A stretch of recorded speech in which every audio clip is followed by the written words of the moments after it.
The following program, The Lightning Strike, is sponsored by Mohammed Fahim, and to the extent applicable, their guests. The views and opinions expressed therein do not necessarily reflect those of News Web Radio Company or its management. Get ready to be jolted out of the ordinary and into a world where conversations are charged with intensity and facts.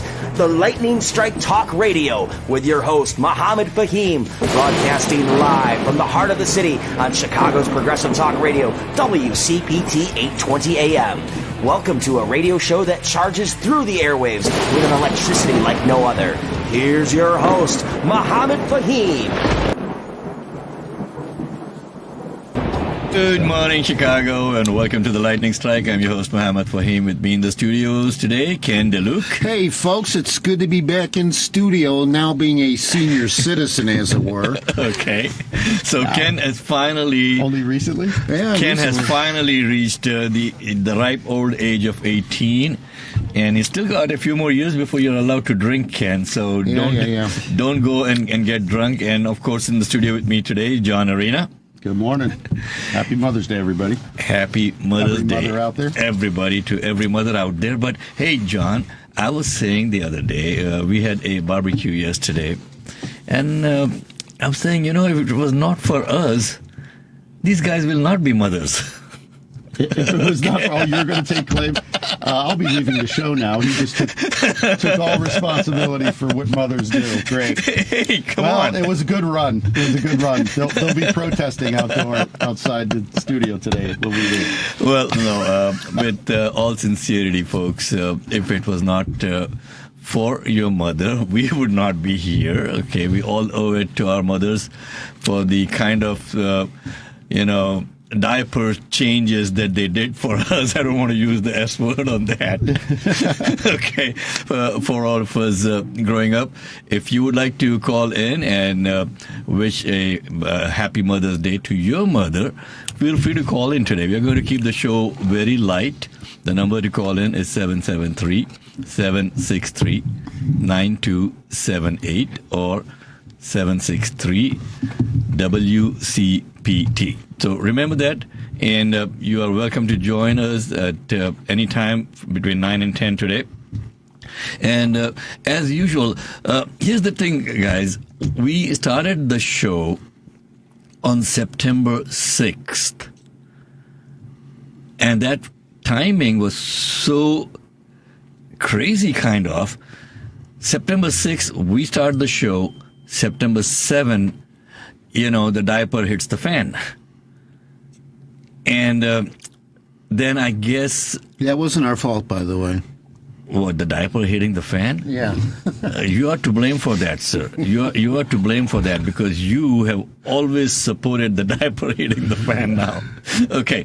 But this is what timing is all about, okay? And then our... formerly dearly departed president, what's his name again? Donald J. Trump. Oh, GJT? Is that the dear departed? Did I miss some news? Because I'd be sorry. Okay. Departing. So he came onto the picture, and it's been giving season all these months now for every talk show in the country, and it continues to give. Okay. And then we have all of the other things that are happening. And finally, our country is waking up. We wanted to talk about the student protest now and the kind of impact that these kind of protests have on policy. This is not something new, John, that started just because of the war in the Middle East. Every time that our country has started to go off the rails, the students and the young people have come up, and that has led to course corrections in the past also. Correct. Right? So regardless of what the current issue is, as Americans, we have the right to protest. We have the right to hold up the mirror to our elected representatives and make sure that they get the message. So there has been a lot of pros and cons that these guys are un-American for protesting. What part of un-American is protesting in America? According to the First Amendment, it is quite American to redress your government for grievances. Okay, and that is fundamental to our freedom, folks. If we do not have that, then we might as well be living in Putin's Russia, or for that matter, in Modi's India. Or Trump's America. Which I just want to say, Putin was actually, reelected, quote unquote, and did swear on the Constitution of Russia that he would continue to oppress and well, speaking about the Constitution, folks, the Israeli Constitution, these are supposed to be our allies and our friends, right? They have three distinct rules or laws in place for their own citizens. The rules and laws for Jewish Israeli citizens is totally different. Okay. The same country, the laws for the non-Jewish Israeli citizens, the Christians and the Muslims and the other Arabs living in Israel, there's a different set of laws for them. And then for the occupied territories that Israel has occupied in Gaza and the West Bank, there is no rule of law at all.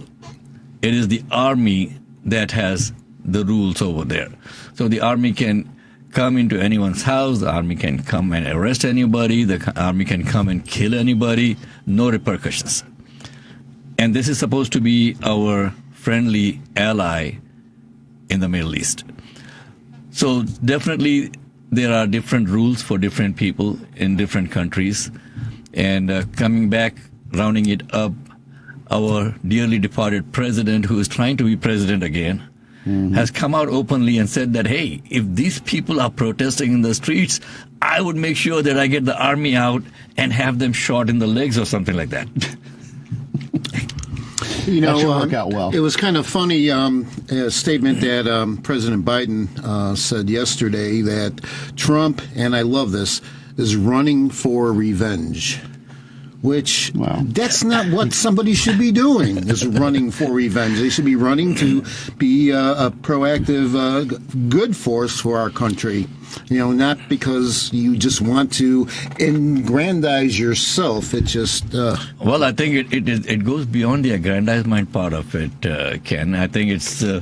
Trump is running to, save his own behind. Because the moment the election is over... He seems to be getting quite a bit of help from the legal system. I mean, how far would any of us have to go in breaking our gag orders were we on trial before we would end up in jail? Would it be 10 times and getting fined $1,000 before you even, before you even, vaguely say, well, we could put you in jail? Yeah. But, I mean, at this point, when we talk, when the right talks about a two-tiered system of, attacking him, I kind of see it as there's a two-tiered system, and he's kind of on the better the receiving end, the receiving end of the benefit there, right? I mean, none of us would be sitting here if we were the ones in his place. We'd be in Rikers Island. Well, I have a prediction that come next week when Michael Cohen gets on the witness stand, he's not going to be able to contain himself, and we will see him push the envelope on the gag order, and hopefully something happens with that. Well, it's been 14 days now since the trial started.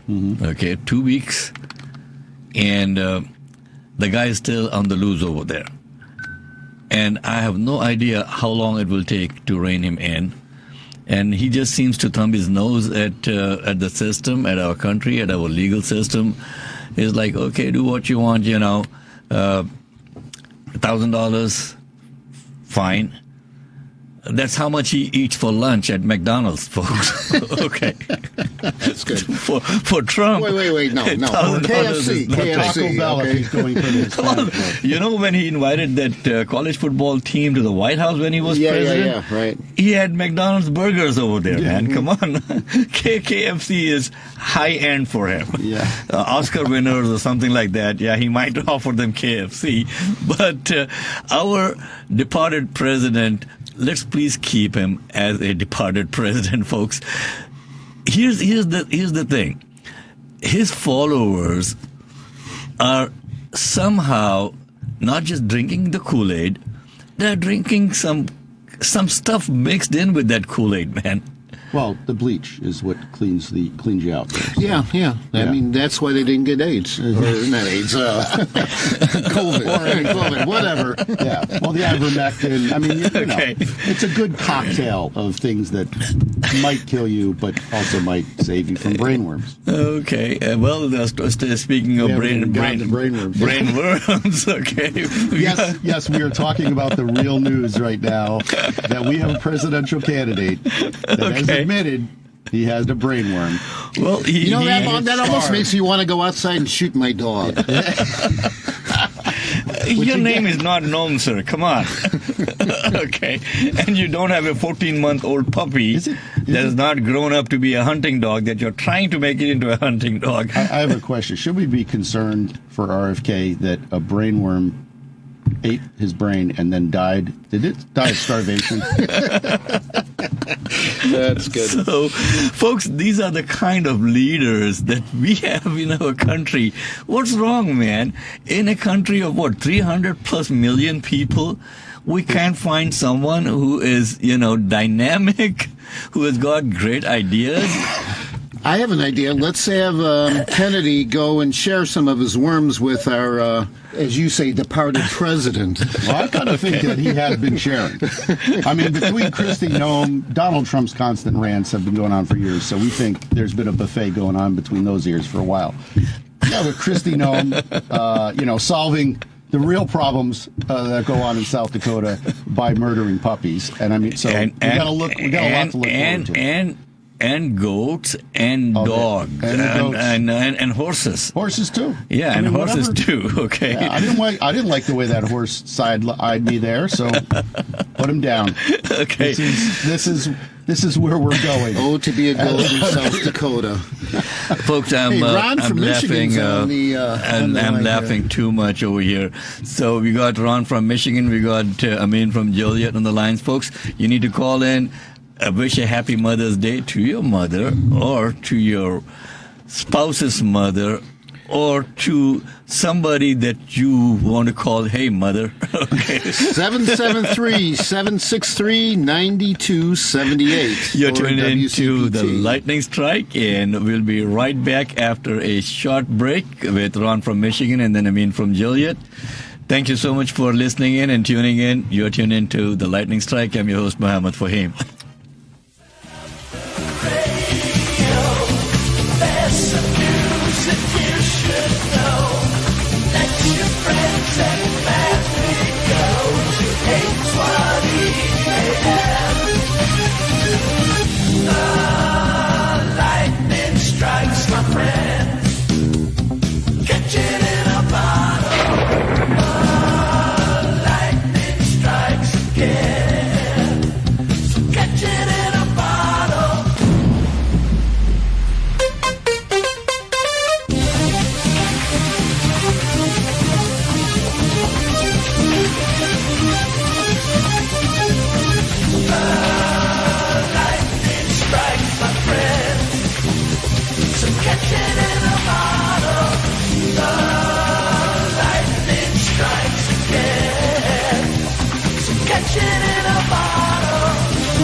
folks. Did you know there's a program in Illinois that, if you qualify for it, would allow you to get solar installed in your home at no out-of-pocket cost? The benefit to you would be a reduction of your electric bill, possibly as high as 30 to 50%, and more importantly, you would take out the uncertainty of almost guaranteed future price increases imposed from your electric company. If you'd like to see if you can qualify for this program, call Ken DeLuke at 312-617-8979. That's 312-617-8979. Help us save the environment and change that electric bill burden. Are you a business looking for the right talent or a job seeker searching for your dream career? Look no further than the Center for Strategic Solutions, your workforce solution experts. Our experienced team at the Center for Strategic Solutions is dedicated to connecting employers with top-tier talent and helping job seekers find opportunities that truly align with their goals. We're more than just consultants. We're your partners in success. Ready to take your workforce to the next level or land that ideal job? Contact the Center for Strategic Solutions today at 1-847-306-9274 or visit us online at www.cfssus.com. The Center for Strategic Solutions, your bridge to a brighter future in the Windy City. The number to call is 847-306-9274 or send an email to info@cfssus.com. That is info@cfssus.com. Welcome back to the Lightning Strike with Mohammed Fahim. Good morning, folks. Welcome back to the Lightning Strike. We come every Sunday morning from 9 to 10 on WCPT, Chicago's progressive talk radio stations, where facts matter. And speaking of facts, I want to put a shout out or an invitation to Christine Noem. I would love to have her on the show next Sunday, and if she can invite her good friend Kim Jong-un, that would be wonderful. Hey! Don't talk about my good friend Kim Jong-un, okay? Oh, you mean the Korean, non-Korean guy? Yeah. You've been to the DMZ too, where he kind of hangs out in the no man's land and just waves and shakes hands, signs autographs. Here's our leaders and wannabe leaders. Kristi Noem wants to be the vice president in the next Trump administration, folks. On that note, Ron from Michigan. Ron, thank you so much for listening in and calling in today. You want to say a happy New Year's or a happy Mother's Day or a happy, upcoming jail time? Or Ron, are you running for revenge? To Mr. Trump?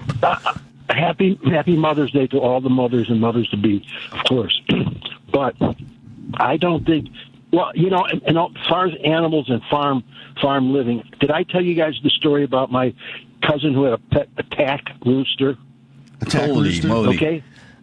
Yes, an attack rooster. Right. That rooster, it was huge, number one. And she had that rooster that would attack people on her command. And it ran into Uncle Johnny once, and he didn't attack anybody else. And he was too tough a bird even after we tried to cook him. But now getting back to this revenge tour.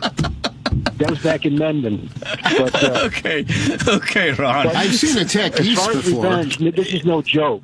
You don't understand the extent that Trump is talking revenge. He's not talking revenge for his reelection. He's talking about revenge going back to the Civil War. And every one of his followers know that. And that's the unwritten thing. His messages, all this racism, because everything that Trump runs on, it is fed by racism and lies, okay, and everything. And these people, it doesn't make any difference if they're Christians or this or that. If they want that racism, that's why they love him, and that's why he may win. Because this country was born, bred, and still feeds on racism. Ron, I'm so glad you brought that out. And one of his fervent followers in our city here of Lockport, which is close to about 30 miles from Chicago's heartland now. Mm-hmm. A 70-year-old guy comes out. He's a felon. He has a cache of weapons in his house, and he comes out with an AK-47 and shoots his neighbor. Mm-hmm. This is a 45-year-old single mother, white, who was raising two black children they were her stepsons. And this guy was always coming out and race baiting them, calling them the N-word. And this lady went ahead and called the police a couple of times. The guy used to sit in his front yard and shoot his gun in the air. Neighbors complained. The police came out and said, oh, no, he was just shooting blanks. And then it came up to the point where he comes out with an AK-47 last week, shoots this woman 5 times, hits her twice. She is in hospital in critical condition. Now, here's the thing. This guy's wife is actually working in the Cook County Department of Corrections as a sergeant. And she claims that she had no idea her husband had guns in the house. Do you believe something like that? Of course not. He had 2 AK-47s style rifles, a shotgun, 2 handguns, and he's had his firearm owner's identification card revoked since 1979 due to a felony conviction.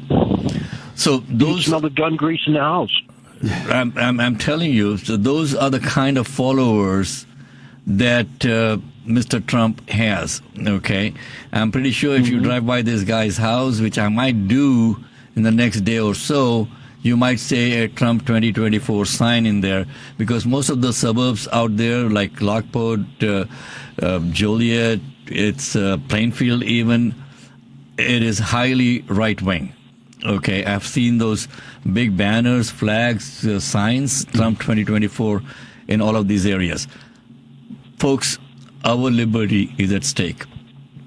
I want to make sure that, Biden is bad, okay? He's going way out of his way to support a Zionist government in Israel and all of that. What is the option? Compared to what? The 3 most important words that anyone can ever say is compared to what? Authoritarianism is not, make America great again. Are we talking about the 1860s? What the heck are we doing here?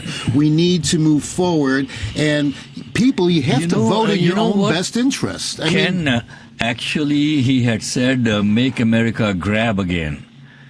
Okay. And, his PR people came up and said, that doesn't sound too good, Mr. Wannabe President. Threw in a new G word. Okay. Well, you really don't have to go back that far. You just go back to David Duke, and the KKK, because that's where Make America Great Again comes from, is from the rhetoric of Okay, on that KKK. note, let's say that Amin has some good things to share with us. It's been a while since we had you on. Good morning. You are on the Lightning Strike, Trump and Israel. What do you have to say? Peace be with you. First, I just wanted to make a small comment about Trump, because it's been I've read where in a book where it was said that when a nation is on its decline, its people will start to select the most despicable, the most wretched, the most evil ones amongst them to be their leaders. And we should think about that when we look at America and Trump and the support he gets. That sometimes people are looking for the worst one amongst them to lead them, thinking that it's going to pull them out of the decline. Now, And part of that decline is... Why would people want to do that? What is the psychology behind that? Because their mentality is still there. What we have in America today, and like I said, I know this country. I know it from the worst end of it. Some people know it from the top. I know it from the bottom.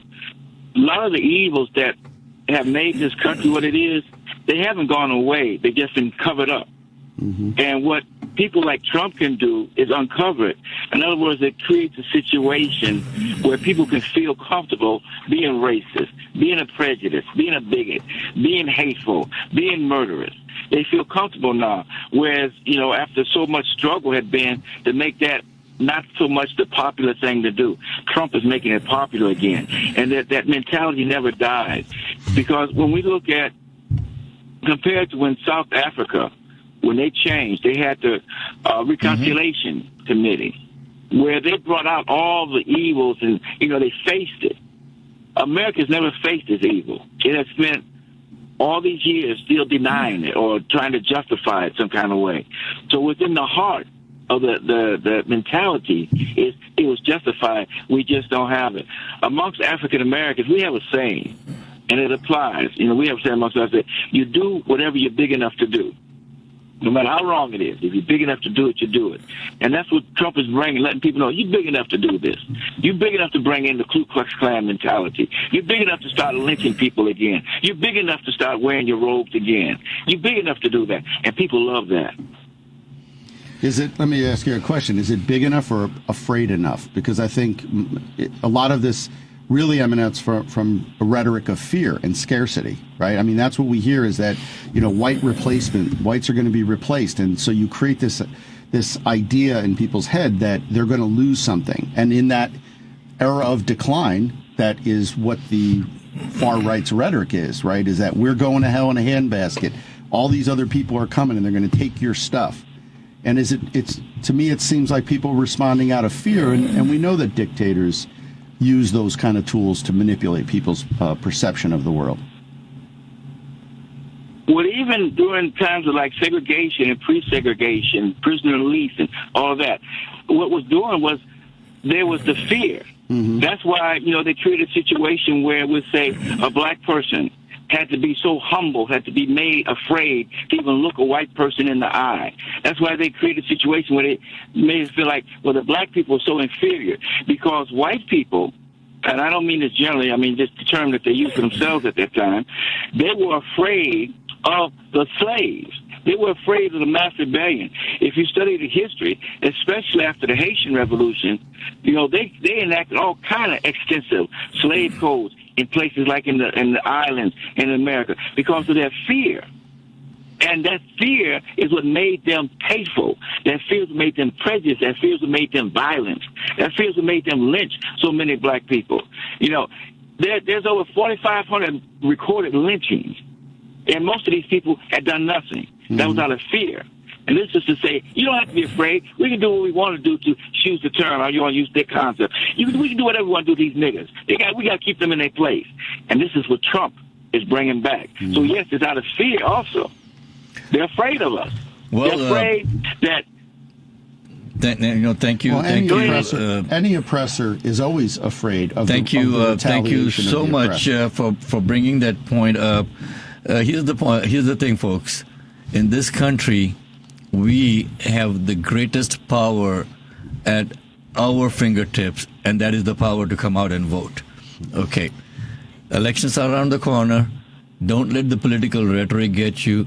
Come out and vote. The last turnout in the last election in Will County was less than 20%, Ron. 19.8%, which is crazy, okay? We are letting the tail wag the dog, and then we are complaining that this dog is turning around and biting us. On that note, let's bring in Dave from Hoffman Estates. Dave wants to talk about the guy who plotted to kill the Michigan governor is now running for sheriff. What kind of dystopian world are we living in, Dave? It's a bizarre one. I mean, this guy was acquitted of having a supporting role in the plot to kidnap Michigan governor. Gretchen Whitmer. Right? I said he's running for the county sheriff. This guy, Eric Molitor, filed papers to run against Wexford County Sheriff Trent Taylor in the Republican primary in August. He said he's running on a pledge to not enforce a new state law that can take guns away from people who are alleged to be a danger to themselves or others. In other words, he's going to break the law. Okay. And, it's going behind someone's back to take their possessions, as Molitor said. Here's the thing. He may have enough supporters because you definitely need signatures on your petition to get on the ballot, right? So if he's already running, then he is. He's going to be on the. Sounds like he's going to be on the. For the primary, but him and. So this Molitor and two other men were found not guilty of providing support. I remember that. Fact, they were accused of supporting leaders of the kidnap plot by participating in military-style drills and traveling to see Whitmer's vacation home in 2020. Yep, I remember that story, and all of them were acquitted, right? No. Just him and two other guys. So there'd be three of them that were acquitted, but those other two hardcore guys, I believe they got to prison. Yeah, there's prison time. About 9 men were convicted on trial, though, through guilty pleas, and 5 were acquitted. isn't that going to be something if this guy actually wins the election to be the sheriff? I think it's laughably easy to get on the ballot. I mean, most of these in Illinois, 500, or 1,000 get you on the ballot to state rep. So, yeah, I mean, it's not. Yeah, well, it's I know not we've had hard. people Getting that elected were- is a different thing. I know we've had people that were rep that had loaded pistols that went through the TSI and stuff like that. And so, anyway, I'll declare after you get to the others. I just thought you might find that of interest. Well, thank you so much for listening. Thank you so much for calling in. All right, do well. Be a caller in every Sunday if you would like to. And we like to keep the show very open. We like to keep the show your show, okay? So if you have any issues, any concerns, feel free to call in. As long as you're not too far off the rack on the right-hand side, we would love to hear from you. Well, no, Howard from Skokie's on the line. Let's see what he has to say. Well, Howard had called last week, and unfortunately we didn't have time to get into a discussion with Howard. Howard had a comment about the anti-Semitism that we were talking about, and I said, Howard, call in next week. Howard, thank you so much for calling in, man. You're on. Your 2 cents on the Semitism thing that we were talking about. Yes, the term anti-Semitism only applies to Jews, not to other... Why?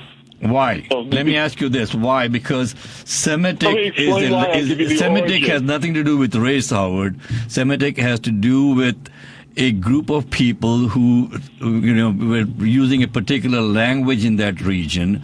So it's not the Jews, man. The Jews have incorporated that. Oh, it's anti-Semitism. It's like we were discussing last week, Ron. Remember, John, about the slogan "From the river to the sea."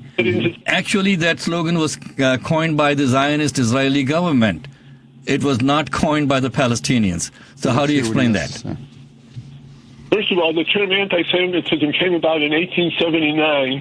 It was done by a man named Wilhelm Marr in a book called The Victory of the German Spirit over the Jewish Spirit. Okay, so how does that make it applicable to all Jews? Not all Jews. In fact, the Jewish Voice for Peace people over there, there's a lot of Jews who are against the Zionist ideology that is being practiced in Israel. So listen, man, not all Jews are Zionists, and not all... the origin of the term. Yeah. And the term originated in Germany and was only directed at Jews. Okay, so the Jews at that time in Germany, right? No, particularly the Jews in Germany, but it was directed against Jews. Okay, not against now anyone else. there is been a lot of discussion about this, Howard. And the point that we are trying to make it is that when you say something against what is happening in the Middle East now, it's not a war. Okay, it is a massacre of a civilian population under the guise of, they are sheltering Hamas. My question, and this I brought it up before also, was this. Let us assume that, okay, fine, Hamas, worst of the worst. Okay, they should not have done what they did. No one is defending Hamas. But what if the Hamas terrorists had done the deed and then they had gone and they had taken shelter in Tel Aviv or Jerusalem? Do you think the Israeli Defense Forces would have gone and flattened off complete blocks trying to get a few terrorists? Had they taken shelter in Tel Aviv, the civilian population would have told the police and the military where they were. Not necessarily. Not necessarily. Okay. Well, let us assume that they had taken shelter and they were threatening the civilians that, hey, if you tell that we are here, we are going to blow you up. Howard, I mean, realistically, this isn't a issue of the Jewish population. It's the issue of Netanyahu. Okay, he is desperately trying to use his authoritarianism to stay in office and not go to jail. Most of the Jewish population do not support the bombing and everything that's been going on in Gaza. Yeah, they are protesting in Israel right now. The Jewish population is protesting against the policies of the Israeli government. It's protesting because of they want to get the hostages returned. Right. I know I've been in Israel. Howard, let's talk about the hostages, man. And my major so point we got, was 120, maybe 160, 230 hostages, right? You know how many Palestinians are being held hostages with nothing that they have done in the Israeli prison system? Thousands, okay, including young children as young as 8-9 years old who dared to. Yes, sir. They are being held Where's your at? What? Oh, well, in the first, so in the first prisoner exchange, there were 1,000 Palestinian prisoners that were released for the first 100 or so of the 250 that were taken on October 7th. So the proof is in the fact that they've already exchanged a 10-to-1 ratio of Palestinian hostages for Jewish hostages.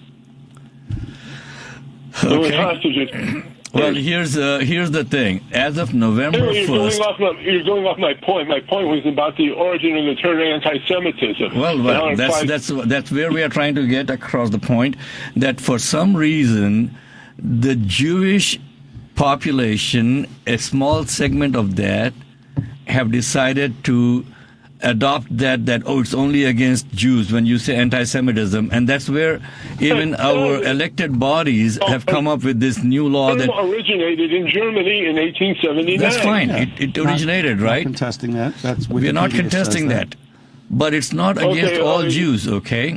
Well, that's you were saying it applied to all Semitic people when it doesn't. Well, why not? Because the Semitic people, the Semites are the people who live in there, right?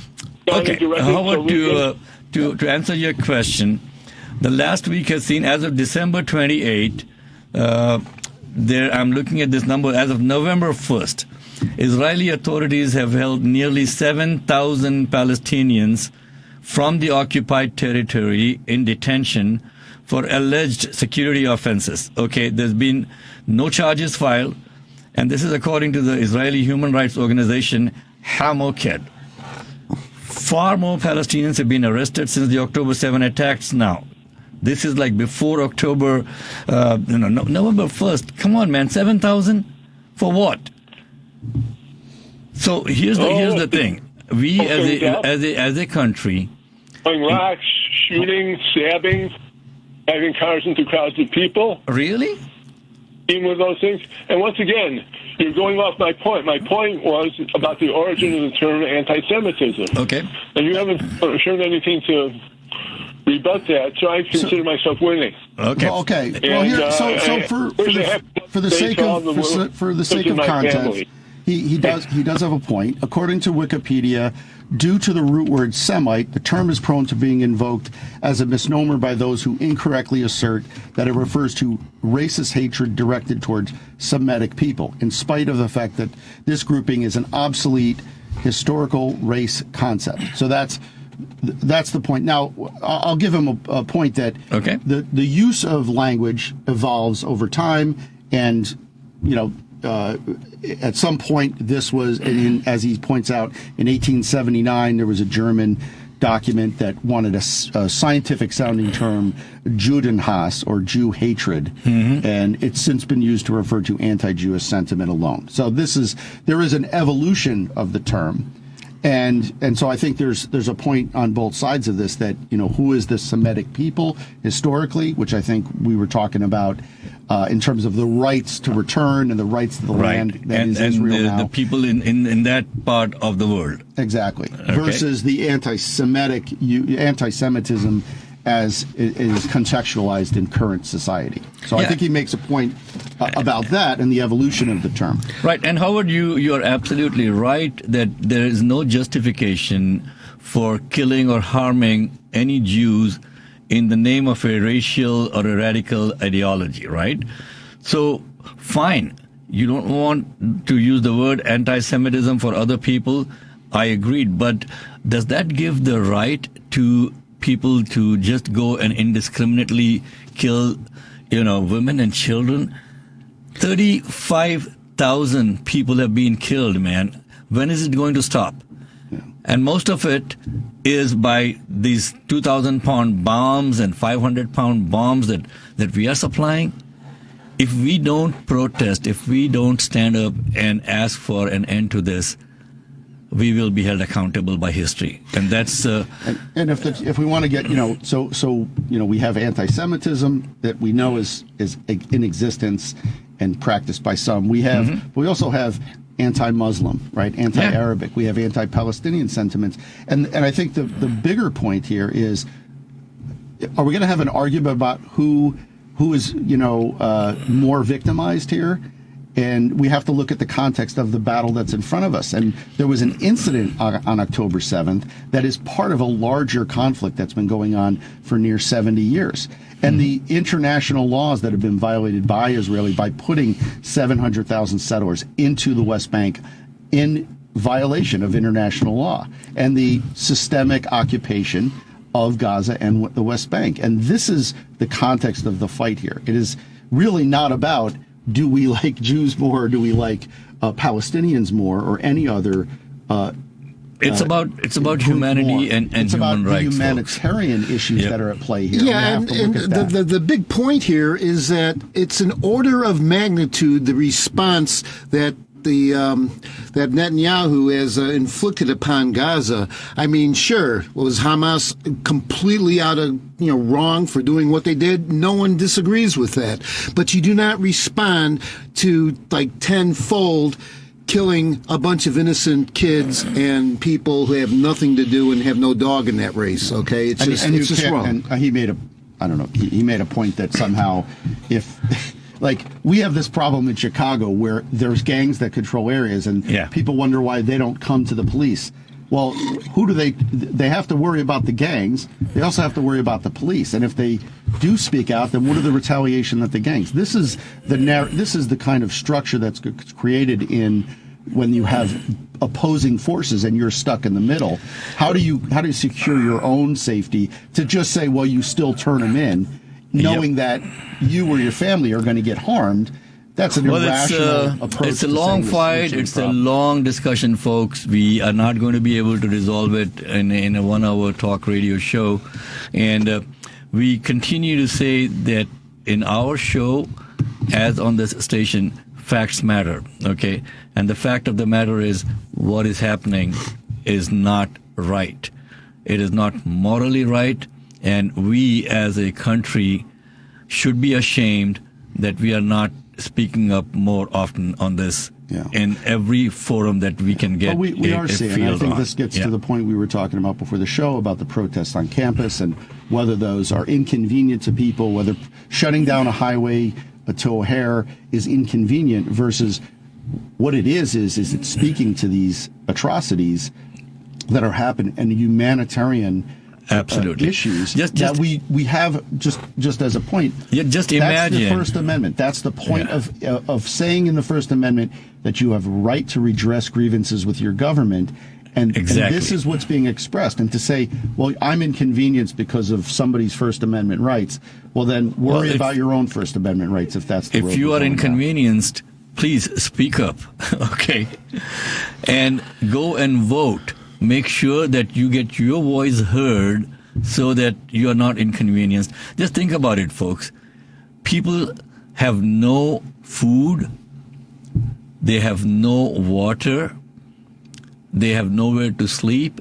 And now Netanyahu has gone into Rafah in spite of President Biden saying, hey, this is a red line that you're not going to cross, Mr. Netanyahu. He said, just gives the middle finger of both hands to our president and our country.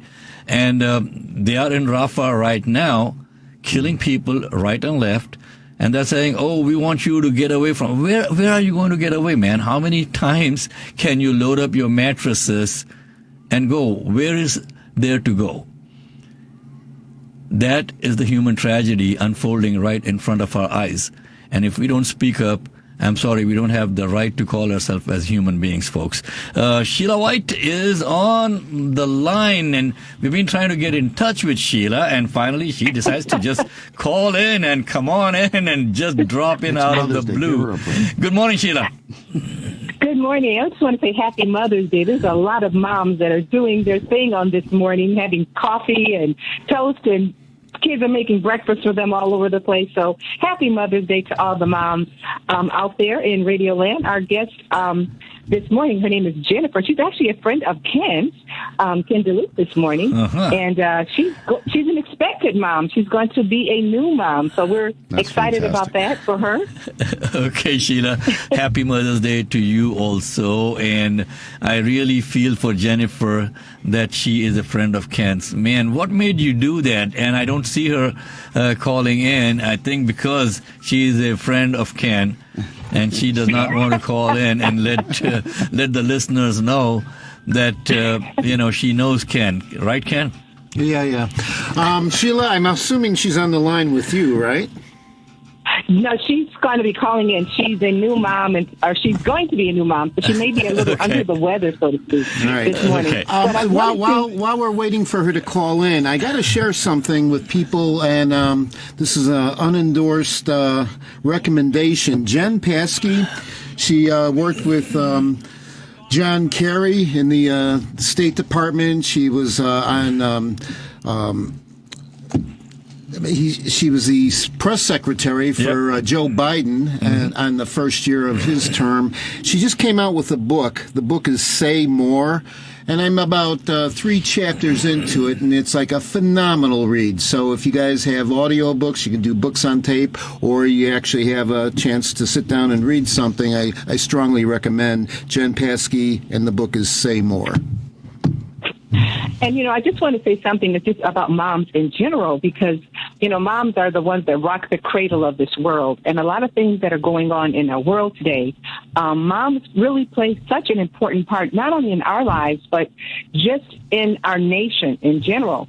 And especially in our city of Chicago, we just need more moms to be involved in their kids' lives to help these kids get from gang families to God families, because there's so much going on, and to get from Vice Lord to the Christ Lord, and from gangster disciples to the G-O-D, the God, you know what I'm saying? From the Latin King to the King of Kings, and from the Blackstones to the chief cornerstone, from the Crips and Bloods to Jesus Christ who shed his blood. So we just want more moms to take advantage of raising their children, being present in their children's lives, because it does affect our society. These people grow up to be politicians and teachers and in all facets of our lives. So we want to salute the moms out there that are doing a great job, and shout out to the dads who, in some children's lives, have to be the nurturer in their children's life as well. That's what I was going to point out, Sheila. You talk about just moms, but hey, man, they won't be moms if the dads were not there to somehow contribute to that kid, right? That's right. It's so important, because there's so much going on in our world today, and so moms are very key.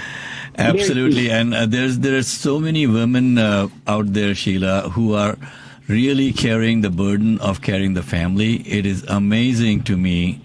And then for our Republican friends to come out and say that a woman does not have the right over her own body, that is crazy diaper talk. Okay, and our dear departed president, if he comes back to life again in the political circles, is going to make sure that women will not have the right over their own bodies also, like he did with bringing in, his claim to fame is, I was the one who shot down Roe versus Wade. Just think about it for a second. Okay. Yeah. And I wish more people will pay attention to what is happening in the world around them. And a huge salute to all the women. Just look at this, single mom trying to raise 2 African-American children in Lockport. White woman. I mean, what made her do that? Because she is a mom. She's a mother, and she's not looking at race or anything. And then one of these MAGA disciples comes along and shoots her. I'm glad that this guy has been charged with a racial hatred claim also, John. Yeah, absolutely. Okay. So Jennifer is obviously not joining us this morning. Sheila, you want to talk a little bit about who she is and why we were going to get her on today? Yeah, besides being a new mom, Jennifer, her dad was a firefighter. And one of the things that we wanted to focus on today is the importance of the essential workers in our lives. As her dad is a fire worker, her dad actually lost his life because they used to put the red X on the buildings so that they know that building was not in a certain type of condition. But her dad actually, because there was not a red X on this building, when her dad went in to fight the fire, it literally collapsed on her dad, and her dad lost his life. And as a firefighter, these people are going in to help us to save our lives and things like that under terrible circumstances. And so they were some of the people that were responsible for putting these markings on these buildings to let the firefighters and people that are essential workers that have to do what they do know that this is a dangerous place. And so one of the things that she focuses on is helping people to appreciate not only our firefighters, but people that are doing work that is essential to our livelihood to help us to live a better life. And so she's very, very prominent working with the firefighters and people along those lines that help to make a difference in our lives. You know, Sheila, firefighters and policemen, take my hat off to them. But just think about somebody as essential to us are our garbage pickup guys. Absolutely. Okay. Exactly. Just think about it. And there's a lot of places around the country, Muhammad, that don't have garbage pickup. We just forget about that. The garbage piles up on the side of the street, and it's very terrible with that problem. Sheila, what is this New York of which you speak? They have garbage pickup there. They just don't have alleys. Give them a break, man. Gotta put it somewhere. So the garbage trucks can't go through those narrow side streets, right? No, but honestly, I mean, I looked at our garbage pickup man the other day. Snow, rain, it doesn't matter. I mean, that truck is there every Monday picking up tons of trash. Okay, we need to appreciate that. What we like to do is in our mailbox. Sometimes we put a little treat for our garbage pickup guys and our mailman. Okay, or rather our mail person. Okay. Just think about it. And that's what she wanted to do. Yeah, she wanted to focus on our essential workers, the nurses out there, the teachers out there, even the cosmetologists that had to keep our governors and people's hair cut during the COVID. True. I mean, there's a lot of people that we need. And so we want to salute all of our essential workers today, especially the moms out there that are essential workers. And that's what Jennifer's focus is as well, just making sure that we're saying we love them, we appreciate you, like Muhammad said. You can put a card in the mail, you can, do something nice for these people, because every day they're doing could be life-threatening work. And Absolutely. some police officers don't return home at the end of the day. Appreciate the folks that are out you there. brought up a point that is so sore with me. When these police officers leave home in the morning, folks, they don't know whether they're going to be coming back home. So when you see a police officer, if they are stressed out, give them a break, man. But say hello to them, and if possible, appreciate them by shaking their hands. And talking of essential workers in the studio here with us, Alex and Dylan, both are essential to the success of this show. And Dylan is shaking his hands. Dylan, happy Essential Worker Day to you, man. Without you, the show would not happen. Okay. That's right. And I hope and it wouldn't happen without Ken and John as well. They're awesome guys. I'm telling you. No, but they are not essential workers. They are part of the team over here. Dylan is just here making sure that we are on the straight and narrow. He monitors the entire show. And if we are stepping off the rails, he kind of gives me that look. He's like, man, come on, you don't use those words over here on the air. I'm going to just cut you off. I want to close on something positive that I think comes from this. There's a gentleman named Steve Albini. Some of the folks here might know who he is. Passed away, and he said something in an interview that I thought was poignant. He said, "I've always tried to see everything as a process. I want to do things in a certain way that I can be proud of, and that is sustainable and fair and equitable to everybody that I interact with. If I can do that, then that is a success. And success means that I can get to do it again tomorrow." Steve Wonderful. Albini. I think that's a great sentiment to talk about. As we talk about the rhetoric of who we're against, we should be with each other and trying to be equitable and fair. Okay, folks, on that note, thank you so much for tuning in. We'll be joining you again next Sunday morning, 9 to 10. Please go to our website, www.tlschicago.com to follow us online. See you next week. Ciao. The preceding program, The Lightning